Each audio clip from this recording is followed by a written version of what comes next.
Hello दोस्तों, स्वागत है आप सभी का आपके अपने यूट्यूब चैनल पोल्ट्री इन्फो में।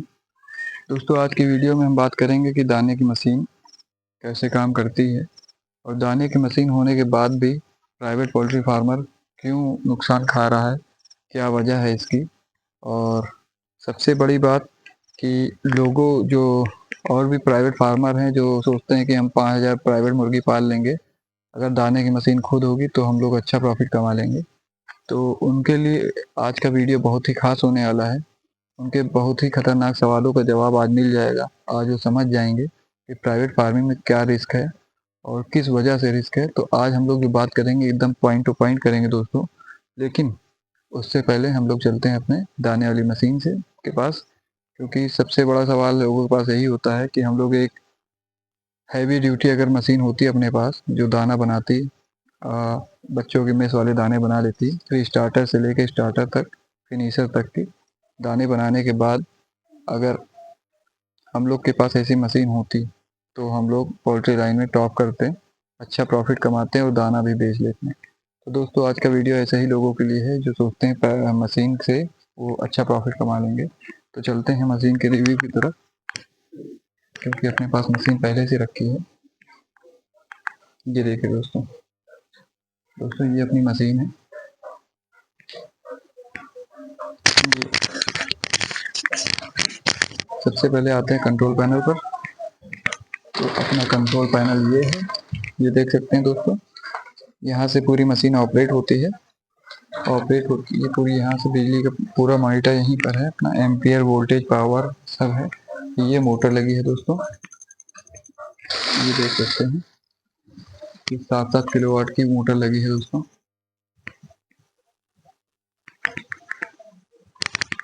अब आते हैं यहाँ पर अपनी मशीन काम कैसे करता है। तो अभी मशीन का अभी अपनी मशीन चालू नहीं है, काफ़ी समय से बंद है, क्योंकि 2 ही बार हम लोग ने इसको इस्तेमाल किया है दाना बनाने के लिए, तब से ये बंद है। तो दोस्तों, रिव्यू शुरू करते हैं अपना। तो दोस्तों, ये जो नीचे बैग लगा है गोदरेज वैल्यू मैक्स का, यहाँ पे हम लोग सारा फीड रॉ मटेरियल डाल देते हैं, मिक्स करके फॉर्मुलेशन करके यहाँ पे पूरा रख देते हैं। धीरे धीरे इसको हम लोग पुश करते हैं नीचे की तरफ। तो नीचे से ये कन्वेयर है दोस्तों, कन्वेयर अभी लॉक है, वरना इसको हम खोल के दिखाते हैं। तो नीचे से ये कन्वेयर है दोस्तों, यहाँ से स्पाइरल कन्वेयर है, ये ऊपर की तरफ खींचता है अपना, ऊपर खींच के ले जाएगा स्पाइरल कन्वेयर, और ऊपर खींच के ले जाएगा। उसके बाद जो है ये अपना फीड जो है यहाँ से ये कन्वेयर में डाले, इसमें ग्राइंडर में डालेगा। ग्राइंडर में ग्राइंड होने के बाद दोस्तों यहीं पर लगी है अपनी जाली। तो जाली कैसे दिखती है इसको मैंने खोल रखा है पहले से ही दिखाने के लिए। ये देखिए दोस्तों, अंदर ग्राइंड होगा, ग्राइंड होने के बाद यहीं से दाना बाहर आएगा। बाहर आने के बाद ये देख सकते हैं आप, ये जो बाहर पैसेज बना है ये ऑरेंज कलर का, ये इसके द्वारा सीधे इधर जाएगा इस कन्वेयर के पास।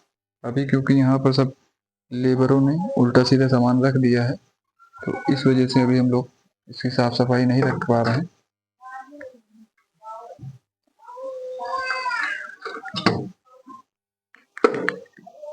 ये देखिए दोस्तों, इसको लॉक लॉक करने का तरीका है। ये देखिए, ये लॉक हो गया है। अभी हम लोग चलते हैं दूसरी साइड, दिखाते हैं दूसरी साइड कैसे क्या लॉकिंग होती है। ये देखिए दोस्तों, ये easy to open easy to close है, देख सकते हैं दोस्तों। ये कहीं पर कुछ फंस रहा है खोलने में, क्या फंस रहा है देखना होगा। खुल गया दोस्तों। ये देखिए, सेम जाली इस साइड भी लगी है। और ये जाली कैसे बदली जाती है दोस्तों, ये जाली यहाँ से इसका नट बोल्ट ढीला किया जाता है और ये तब फिर ऊपर ऐसे हो जाती है। अभी ये लॉक है तो थोड़ा सा हार्ड है घुमाने में, लेकिन ये लीवर ऊपर हो जाएगा। ये लीवर तो ऐसे हम लोग पकड़ के खींच लेंगे ऊपर को और ये निकल जाएगी।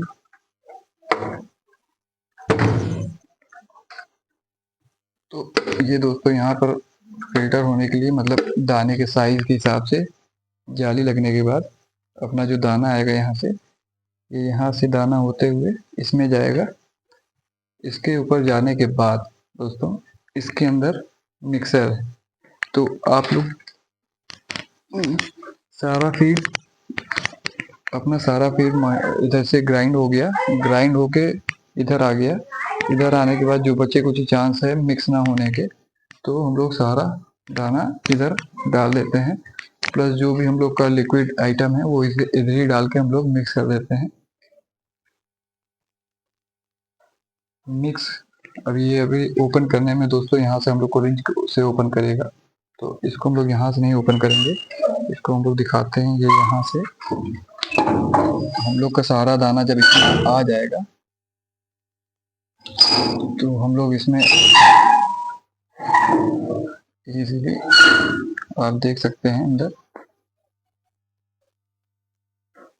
ये जो है दोस्तों अंदर बड़ा सा कन्वेयर वो लगा है, ऑगर इसको बोलते हैं। ये आराम से दाने को, ये देखिए ये बड़ी बड़ी ब्लेडें अंदर दोस्तों लगी है जो दाने को मिक्स कर देती है। तो दाना मिक्स करके दोस्तों ये देख सकते हैं अंदर कितना गंदगी है, काफी समय से बंद है, तो देख लीजिए ये चूहा या गिलहरी का घर हो सकता है इसमें।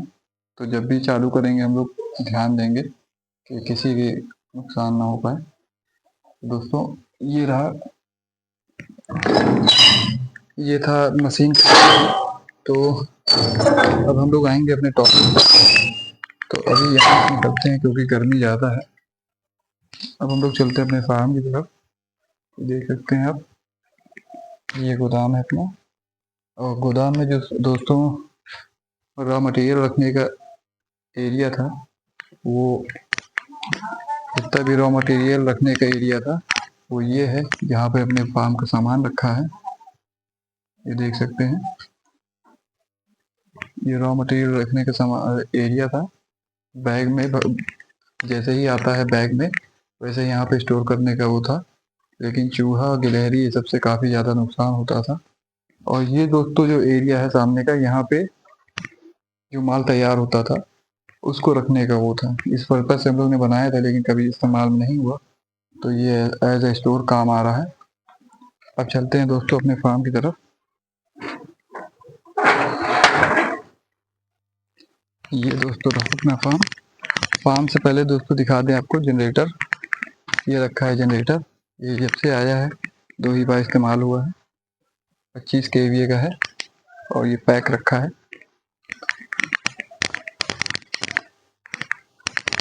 अब चलते हैं दोस्तों अपने फार्म की तरफ। आप देख सकते हैं ये मशीन मैं चाहता था कि बहुत पहले दिखा दूं, लेकिन कोई मतलब नहीं लग रहा था। लेकिन आजकल लोगों को ऐसा लगता है, क्योंकि अभी जल्दी मैं एक फार्म पर गया और वहाँ पर कुछ फार्मर बैठे थे, अलग अलग फार्म से आए थे मिलने के लिए।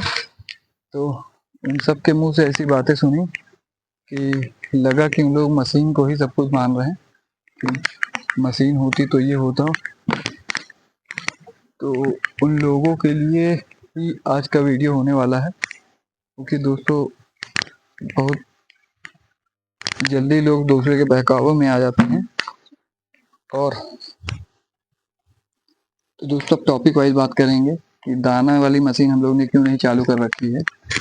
तो और दाने वाली मशीन ना चालू करके अपना फ़ायदा है या नुकसान है, और जो पोल्ट्री फार्मर बाकी हैं उनको क्यों लगता है कि मशीन होगी तो उनको प्रॉफिट ज़्यादा होगा। तो आइए दोस्तों शुरू करते हैं अपने कुछ छोटे छोटे सवालों से। तो दोस्तों सबसे पहला सवाल ये है कि हम लोग मशीन रखे हैं लेकिन दाना खुद का क्यों नहीं बना रहे हैं, खुद के बर्ड्स क्यों नहीं डाल रहे हैं, प्राइवेट फार्मिंग क्यों नहीं कर रहे हैं। तो इसका जवाब दोस्तों ये है कि हम लोग खुद का बर्ड इसलिए नहीं डाल रहे हैं क्योंकि हम लोग को दाना तो चलो मार्केट के हिसाब से मान लीजिए मार्केट हमें मिल रही है 43 रुपये 44 रुपये दाना, और हम लोग जो बना लेंगे वो बना लेंगे 38 रुपये में दाना। लेकिन हम लोग जो 38 रुपये में दाना मंगवाएंगे उसके लिए हम लोग को काफ़ी बवाल झेलना पड़ता है। सबसे पहला बवाल तो ये है कि हमें बाहर से मंगाना पड़ेगा मकई, बाहर से सारा आइटम आएगा, सोयाबीन तक की बाहर से आएगी। प्रोटीन का सोर्स जो है वो है सोयाबीन, और बड़ी बड़ी जो कंपनियां हैं वो लोग प्रोटीन के और भी अदर सोर्स रखते हैं, सिर्फ सोयाबीन पे डिपेंड नहीं होते हैं। तो हम लोग के सामने सबसे बड़ी प्रॉब्लम ये थी कि रॉ मटेरियल मंगवा कर अपने पास स्टोर करना, जो कि सभी फार्मर के पास यही प्रॉब्लम है। जिन इलाकों में सोयाबीन और मकई की खेती होती है, उन इलाकों में तो इतनी प्रॉब्लम नहीं होनी चाहिए, क्योंकि तुरंत कुछ ही डिस्टेंस पे उनको मिल जाता होगा आसानी से। लेकिन हम लोग को जो होता है, हम लोग को दिक्कत होती है। ऐसे में 28 रुपये 29 रुपये तक की मकई का रेट पहुंच जाता है। अगर 18 रुपये में हम लोग सोचे खरीद के स्टोर कर लें, तो उसके लिए हम लोग को बहुत बड़ा गोदाम चाहिए होता है, और साथ ही साथ चूहा गिलहरी ये सब नुकसान बहुत ज़्यादा कर देते हैं। पूरा पूरा बैग फाड़ कर उसको इन्फेक्टेड कर देती हैं। इस वजह से हम लोग बचते हैं कि ऐसे रॉ मटेरियल को ला कर स्टोर ना करना पड़े।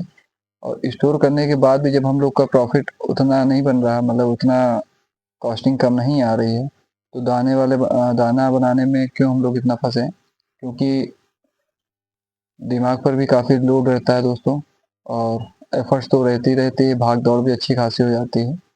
और वहीं पे हम लोग के पास ऑप्शन है कि 42 43 44 रुपए में 3 4 रुपए महंगा ही सही, हम लोग ले लेते हैं खरीदा मार्केट से दाना, अच्छे FCR वाला, जो कि हम लोग गोदरेज का पहले इस्तेमाल करते थे।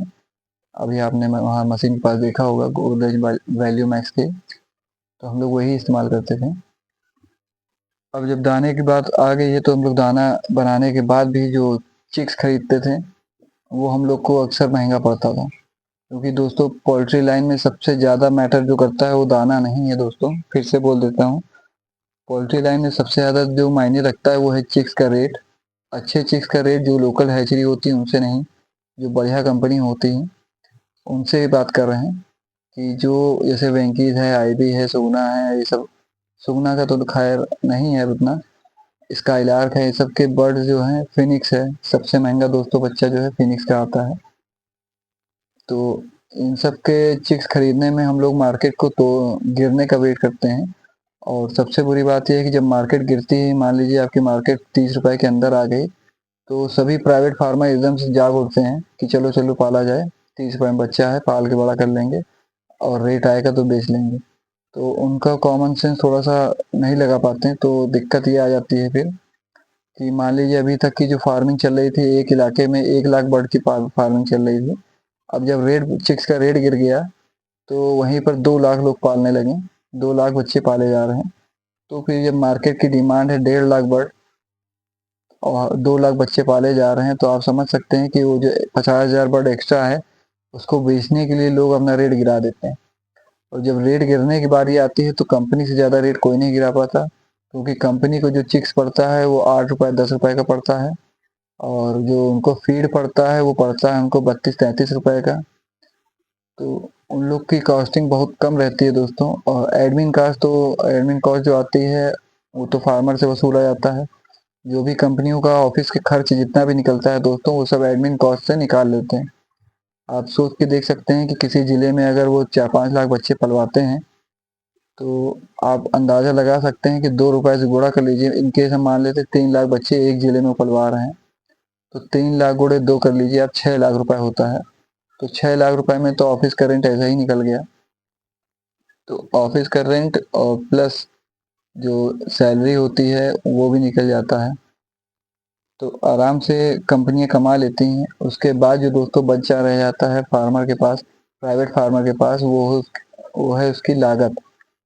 प्राइवेट फार्मर हमेशा अपनी लागत लगाता है, अपना जोखिम उठाता है, लेकिन अंत में होता यह है कि जो कंपनियां हैं इंटीग्रेशन वाली, आईबी, सुगना, वेंकीज, ये सब कंपनियां अपना रेट गिरा देती हैं, जिससे प्राइवेट फार्मर नुकसान खा जाता है और फिर दोबारा बर्ड्स नहीं पालता।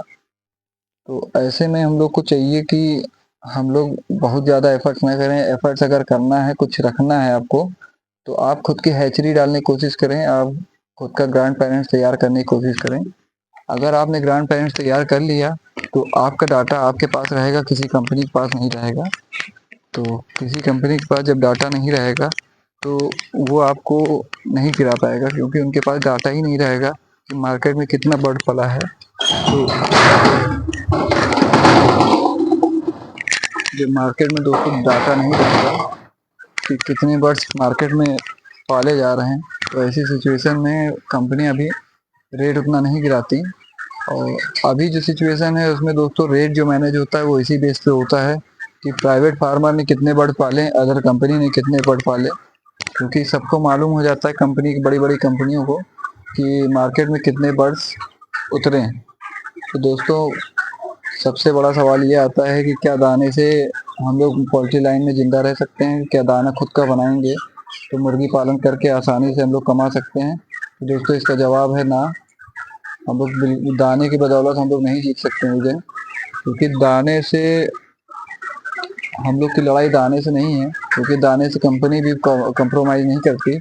कंपनियों को बस फ़ायदा इस बात का होता है क्योंकि उनके पास हर चीज़ बल्क में होता है, बड़ी बड़ी मशीनें होती हैं, बड़े बड़े स्टोरेज होते हैं, तो इस वजह से उन लोग फीड लाइन में सक्सेस हो जाते हैं। हाँ, उन लोग का जो डाटा पहुंचता है वो उनकी हैचरी से होता है। उनको जो एक चिक्स पड़ता है दोस्तों वैक्सीन लगाने के बाद 10 रुपए से ज़्यादा नहीं पड़ता, ना ठंडी में ना गर्मी में। तो आप अंदाज़ा लगा सकते हैं कि गर्मियों में हम लोग ने 50-55 रुपए तक के चिक्स खरीदे हैं। जब मैं प्राइवेट फार्मिंग करता था तो मैंने भी लगभग 49-50-52 रुपए तक की चिक्स खरीदा है गर्मियों में। तो और इसी गर्मी में आप समझ सकते हैं कि जो कंपनियां हैं वो कितने रेट कमा रही हैं, सिर्फ चिक्स से ही कितना पैसा कमा ले रही हैं। तो कंपनियां कहाँ से हारेंगी? हम लोग हरा ही नहीं सकते उनको, क्योंकि हम लोग के पास जो लॉजिक है वो गलत है। सभी पोल्ट्री फार्मर जो सोचते हैं वो सोचते हैं कि कंपनियों के पास खुद की दाने की मशीन है, इस वजह से कंपनियां बच्चे पलवा लेती है, लेकिन ये बिल्कुल गलत है दोस्तों। कंपनियां बच्चे पलवा पाती हैं क्योंकि उनके पास खुद के ग्रैंड पेरेंट्स हैं, उन्होंने पेटेंट कराए होते हैं। ग्रैंड पेरेंट्स उन्होंने बाहर से इंपोर्ट कराया है, स्पेशली आईबी ने और वेंकी सभी के लगभग बाहर से ही इंपोर्ट हुए हैं।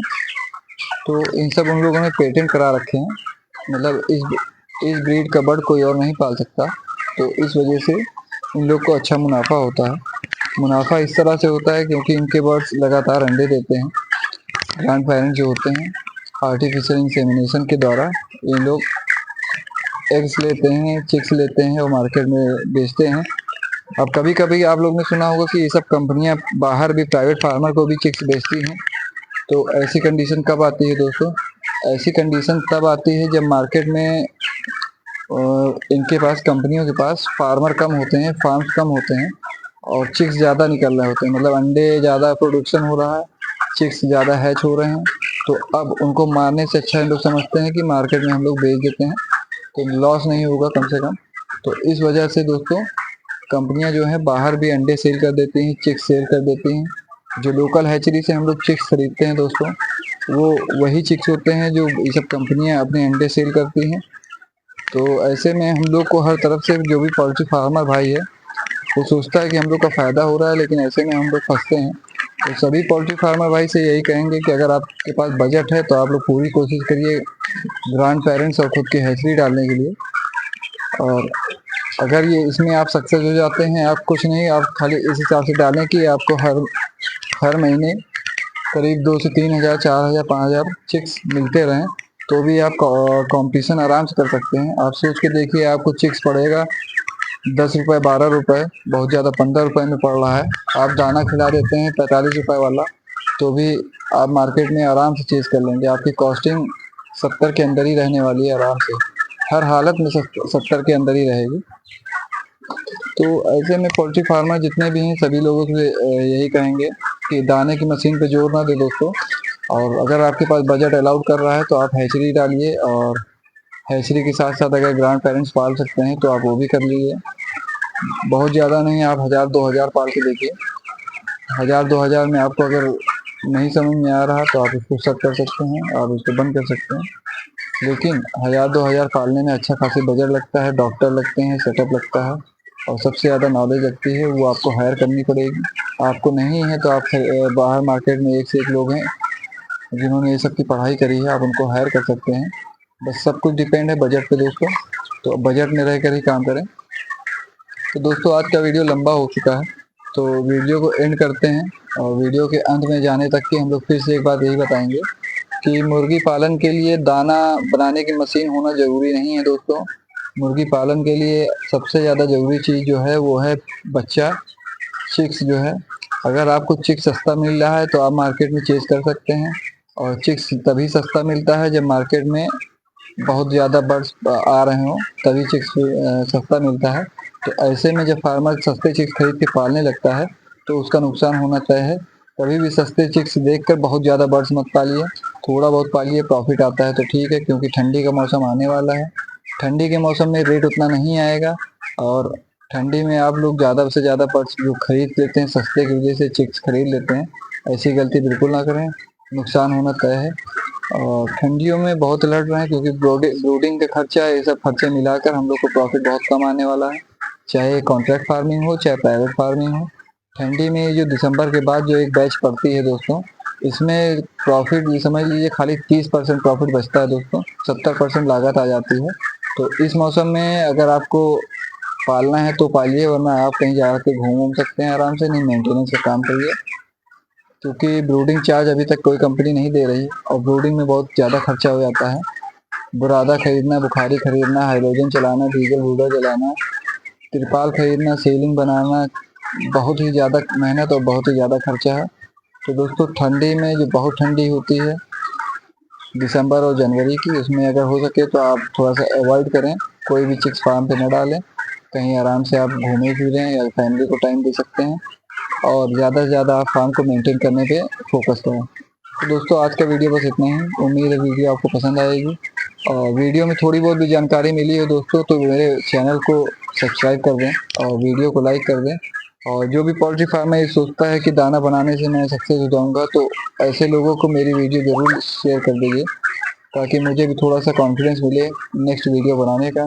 और अगली वीडियो आपके मनचाहे टॉपिक पे बना सकता हूँ, अगर आप कमेंट में मुझे बताएं कि वीडियो का टॉपिक क्या होना चाहिए।